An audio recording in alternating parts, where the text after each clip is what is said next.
Welcome to success ગુરુ ધોરણ 10 વિષય ગણિત. આજે આપણે જોશું પ્રકરણ 3 નો વધુ એક ઇમ્પોર્ટન્ટ દાખલો. તો ચાલો શરૂ કરીએ. સૌથી પહેલા દાખલાની રકમ વાંચીએ. બે સંખ્યાનો સરવાળો 18 અને ઘન તફાવત 2 છે. તો આ બંને સંખ્યા શોધો.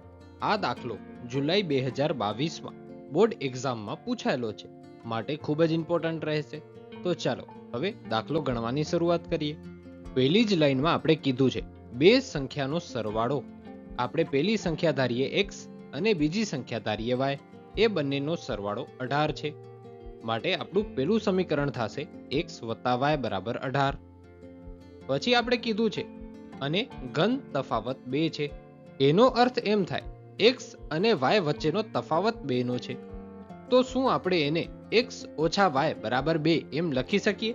હા, લખી શકીએ. તો આપણું બીજું સમીકરણ થશે x - y = 2. હવે આગળ દાખલો આપણે લોપની રીતથી ગણશું. લોપની રીતમાં આપણે જોવાનું કે કોઈ 0 થાય છે. પહેલે તો x 0 ઇઝીલી થઈ જાય છે લોપની રીતમાં, અને y પણ 0 થઈ જાય છે. હવે અહીં આપણી પાસે બે ઓપ્શન છે. જો આપણે લોપની રીતમાં સરવાળો કરશું તો y નો લોપ થઈ જશે, કારણ કે તેમાં નિશાની બદલાવવામાં આવતી નથી. અને જો બાદબાકી કરશું તો x નો લોપ થઈ જશે. તો આપણે અહીં બાદબાકી કરશું તો લખવાનું સમીકરણ 1 માંથી સમીકરણ 2 બાદ કરતા, પછી સમીકરણ 1 લખવાનું x + y = 18, પછી સમીકરણ 2 લખવાનું x - y = 2. હવે બાદબાકી કરીએ છીએ તો નિશાની બધાની બદલશે. બીજા સમીકરણમાં x વત્તા છે તે ઓછા થઈ જશે, y ઓછા છે તે વત્તા થઈ જશે, અને 2 વત્તા છે તે ઓછા થઈ જશે. હવે આપણે નિશાની બદલાવી લઈએ. નિશાની બદલાવી નાખી. હવે x માંથી x જાય તો રહેશું 0, માટે x તો ઉડી ગયો. હવે વત્તા y એટલે 1y વત્તા 1y કેટલા થાય? 2y થાય. અને વત્તા 18 ઓછા 2 થાય કેટલા? 18 માંથી 2 જાય એટલે રહે 16. કેવા રહેશે?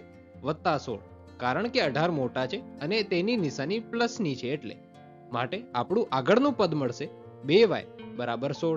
હવે y ને એકલો પાડીએ તો y = 16/2. હવે 2 ના પાડામાં 16 તો આવે જ છે. 2 × 8 = 16, માટે આપણે y ની કિંમત તો 8 મળી ગઈ. હવે આપણે x શોધીએ. તો x શોધવા માટે આપણે સમીકરણ 1 અથવા સમીકરણ 2 માં y = 8 મૂકીએ અને આગળ દાખલો ગણીએ. તો સૌથી પહેલા આપણે અહીં સમીકરણ 1 માં મૂકેલ છે, તો સમીકરણ 1 લખી લઈએ x + y = 18. હવે y ની જગ્યાએ આપણે 8 મૂકીએ તો x + 8 = 18.